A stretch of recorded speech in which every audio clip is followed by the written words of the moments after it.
Salut à tous, j'espère que vous allez bien. Donc, petite vidéo mise à jour crypto. On commence directement par XRP. On m'a demandé de faire une mise à jour dessus. Donc, XRP, si vous vous rappelez, quand on était dans cette zone, on cherchait un B et ensuite un C avant le buy. Donc, le A, on l'a déjà eu. Le B, on est déjà dedans. Donc, ou déjà terminé avec le regular flat ici. Et là, on va venir valider le C et on cherchera de l'achat dans cette zone pour le buy. Donc, on fera attention dans la zone des 1,60, 1,40, voire même un peu en dessous. Maintenant, si le B n'est pas terminé, il peut très bien revenir tester ce top et nous donnera le C plus tard. Ça ne changera pas grand-chose. Donc, on retient quoi? A, B en cours, C, on attend la cassure du bas. Et ensuite, dans cette zone, c'est important qu'il reste dans cette zone. Il ne faut pas qu'il dépasse, qu'il s'éloigne. Faut pas qu'il s'éloigne vers le bas. On reste dans cette zone. Et ensuite, on cherche le buy pour valider le régular. Ensuite, on a Bitcoin. Donc, BTC, si on est en daily, la bonne nouvelle, c'est que voilà, on était sur une bonne zone pour cumuler doucement et on peut continuer, je pense, avoir d'autres opportunités, surtout s'il valide le running. Donc, de quel running je parle, évidemment, c'est le même depuis plusieurs jours, voire même plusieurs semaines. Donc, il a mis 13 jours juste pour faire ce morceau-là. D'accord? Et ce morceau fait toujours partie du running tant qu'on n'a pas cassé ce top.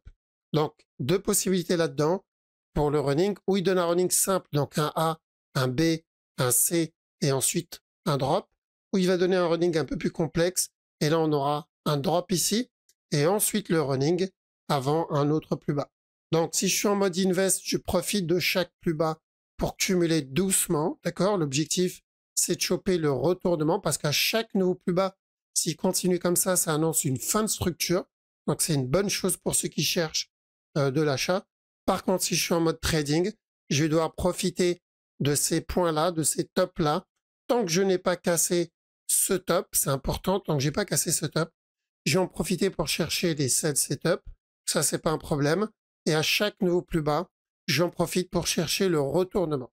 D'accord? Parce qu'on se rapproche de la fin du A. Nous, ce qu'on veut là-dedans, c'est qu'il termine ce A. Et ensuite, on va chercher le B. Et après le C avant la continuation, donc comme celui-là. D'accord? Donc la même chose, c'est une structure de continuation qu'on cherche. Maintenant, tout dépend si vous êtes en mode trading ou en mode invest. Donc attention ici en 15 minutes. Donc les deux zones que je vous ai dit à surveiller, ça a été celle-là, là où on se trouve. Et la prochaine, ça va être celle-ci. D'accord? Donc s'il vient tester cette zone, c'est qu'il est déjà en train de faire le gros running. Mais tant qu'on n'a pas testé cette zone, c'est que c'est encore de l'interne. On n'est pas encore en train de faire le gros running.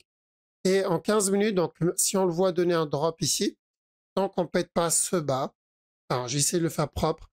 Donc si je le vois donner un drop ici, tant que je ne viens pas casser ce bas-là, je dois faire attention à un running flat et donc on risque encore un autre push. Alors, donc faites attention, ça va être vraiment pour ceux qui tradent en 15 minutes. Sinon, même structure et ensuite un push. Tant qu'on est en dessous de ce top, s'il vient péter le top, c'est qu'on est déjà en train de faire notre B du dessus. Ok, alors on enchaîne avec ETH. Donc ETH, pareil, le mouvement est plutôt correctif, d'accord? Donc comme on l'a déjà dit, tant qu'on ne pète pas ce top, faire attention à un autre plus bas, d'accord? Alors peut-être pas pour le running, mais peut-être pour un futur running. Donc revenir péter le bas, ensuite un push, et ensuite valider le running flat. Donc certes, on a une petite fin de structure en 1 heure, mais bon, c'est du 1 heure, ça impacte pas vraiment le gros move. Ceux qui veulent trade celui-là, pareil que Bitcoin, donc si je le vois me donner un drop, tant que je ne casse pas ce bas-là, je cherche encore un autre push pour venir valider un simple running flat. Donc on cherchait, nous, de l'achat ici, si vous vous rappelez, on avait dit buy, ça va, on a plutôt bien validé ce up, même si ça a été, voilà, c'était pas le mouvement le plus agressif. Donc maintenant, attention au potentiel running. Donc ce bas va être très important pour valider ce running. Et à chaque nouveau plus haut, on doit rester vigilant parce que tant qu'on reste en dessous de ce bas-là, on peut très bien obtenir encore un autre push baissier. D'accord? Et sur la structure daily, j'oublie pas le scénario du gros régular. Donc le A, le B, un C. Et ensuite, dans cette zone, ça va être une excellente zone pour commencer à accumuler et acheter de l'ETH. D'accord. On a BNB. Donc BNB, toujours la même direction. Il n'y a pas de changement là-dedans. Donc on cherche la fin du régular. A, B, C, drop. Et une fois qu'on a fini ce drop, là on aura terminé notre régular flat. Donc le A, le B, le C. Et là on pourra commencer à chercher du buy. Donc je vais avoir besoin de ce push. Et ensuite ce dernier plus bas si je veux une belle structure sur le BNB. Et en plus petit time frame, un petit regular flat, un très simple. Donc on a eu deux runnings à la base. On a eu celui-là qu'on avait vu ensemble et on a eu celui-là. Les deux ont bien été validés et maintenant je le vois faire une nouvelle structure. Pour moi ça c'est un A. Ce qu'il donne ici c'est un B. Donc si je le vois donner un autre plus bas ici, pour le C, pourquoi pas encore un push pour valider le regular au-dessus. D'accord? Donc je parle de ce regular flat, celui-là. Donc s'il me donne un flat là-dedans, ça peut être le départ pour le regular. Bon, ça me semble encore trop tôt pour viser le top tout de suite, mais ce qu'il donne ici, ça semble plutôt correctif. Donc on peut obtenir encore un autre push, mais j'ai besoin du C. S'il n'y a pas ce C, c'est pas intéressant à prendre et on reste à l'écart. On a le dot. Alors le dot aussi serait pas mal qui donne un petit running ici. Donc par rapport à ce drop, un petit drop ici. Tant qu'on ne pète pas ce bas, on peut obtenir encore un autre push. Ça, c'est pas trop un problème, un peu comme ce qu'on a eu ici.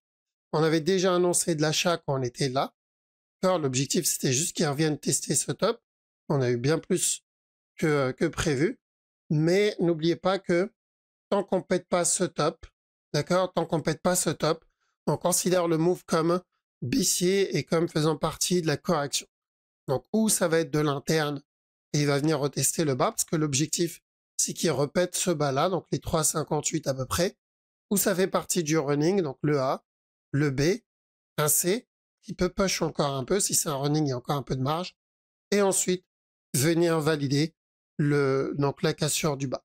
Le Litecoin, très correctif aussi, donc à chaque nouveau plus haut, là-dedans, je m'attends à de la vente, c'est encore plutôt baissier, et sur la plus petite time frame, il y a peut-être aussi un running, sauf s'il a donné un contracting, mais ça m'étonnerait. Donc un A là-dedans, un B, un C.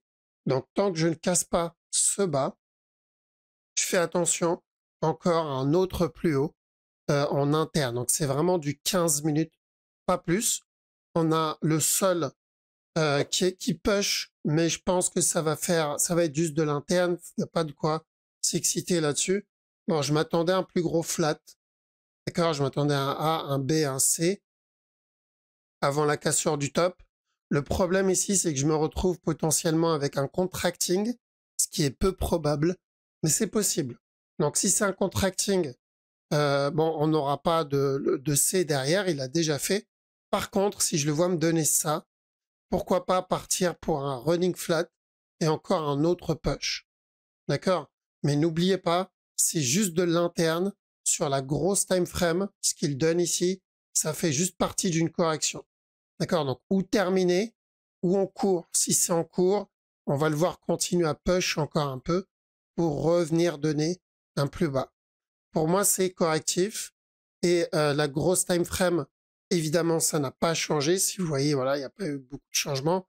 Donc, ou on valide un running flat, et on fera attention dans la zone des 40-20 $ pour acheter et aller valider le running, donc ce gros running flat. Là, ça va être la zone d'achat. Ou sinon, ça va être un régular comme on l'a obtenu ici. Mais dans ce cas-là, comme ici, on va devoir, donc ça c'est le A, on va avoir besoin d'un retracement, donc une correction de tout ce qu'il a fait. Donc une correction de tout ce qu'il a fait, suivi d'un C, suivi d'un C. C'est uniquement quand on a obtenu cette correction qu'on part pour le scénario du régular. Mais tant qu'on n'a pas cette correction, on doit faire attention à un C d'un running. Et si c'est un C d'un running, il va drop doucement, mais sûrement comme il a fait là-dedans. D'ailleurs, c'est mieux s'il valide ça. Au moins, ça ira beaucoup plus vite et on aura un meilleur prix d'entrée. Alors, donc, VET sur la grosse time frame, évidemment, pas de changement. On cherche toujours la fin du regular flat, donc ce régular. Donc déjà venir péter ce bas, voire même ce bas s'il veut bien valider le regular flat. En petit time frame, on est toujours sur un mouvement plutôt correctif. Et même si ça pue la fin de structure, hein, je suis d'accord, on est en train de se rapprocher d'une fin de structure. Donc ça, pour moi, c'est encore correctif. Tant qu'on n'a pas pété de top précédent, on va encore avoir de la vente. D'accord? Et ensuite, il faudra faire attention au running, que ce soit celui-là ou carrément le plus gros running. Donc c'est encore baissier. Pour le moment, c'est baissier. Après, en 15 minutes, évidemment, oui, on va avoir encore un autre buy. Ce qu'il donne ici, je pense qu'on est sur une structure corrective pour revenir péter le top. Donc c'est où il pète le top tout de suite, où on va avoir un dernier push, et ensuite il viendra péter le top. Voilà, mais c'est du 15 minutes, donc ça concerne uniquement ceux qui tradent en petit time frame. Si je suis en mode invest, à chaque nouveau plus bas, je cumule doucement. La bonne zone d'achat pour moi, ça reste si elle revient tester cette zone. J'achèterai pas ici. Je préfère qu'il valide mon régular parce que s'il monte à partir de là, c'est qu'il prépare autre chose de plus grand et quand même baissier. Donc j'ai pas envie de prendre le risque là-dessus. Parce que contrairement à beaucoup qui visent des ATH, qui visent des x10, des x100, c'est pas mon cas. Moi, je prends ce que la structure me donne. Si elle me donne ça, j'aurais déjà pris des TP là. Et si elle me donne ça, j'aurais déjà pris des TP là, comme on l'a déjà fait. D'ailleurs, ce que je vous montre là, on l'a fait en live. À chaque fois, je vous disais, attention, prenez vos TP dans cette zone ou dans cette zone. D'accord? Donc, c'est ce que je fais. Donc, je vise pas spécialement des gros moves. Et c'est pour ça que je préfère viser le dernier plus bas. Donc, acheter dans cette zone, pour moi, c'est plus important parce que je ne vise pas un x10 ou un x100. Si, en venant péter ce bas, il décide juste de me donner ça avant de drop, moi, ça me suffit largement en termes de profit. Donc, je prendrai des TP bien avant. Ensuite, on a Atom. Atom aussi, sur le long terme, évidemment, on cherche minimum ce running, voire même le plus gros running, même si ça reste baissier dans les deux cas. Comme je viens de le dire, prendre ça, ça me suffit. Prendre ça, ça me suffit. Je ne vise pas du x10 ou du x100 sur une structure, jamais. Et en petit time frame, comme on l'a déjà dit plusieurs fois aussi, tant qu'on ne pète pas ce top, il va falloir faire attention. On risque encore un autre plus bas pour venir valider le running. D'accord? Ce running-là. Donc, ce top va être très important. C'est ce qui va déterminer si on est en train de commencer une nouvelle structure ou si on est toujours dans ce running. D'accord? Donc, attention, pas une bonne zone pour acheter, clairement, sur cette zone. Hein. C'est pas une bonne zone d'achat. S'il y a des sell setup, à la limite, ce serait plus intéressant.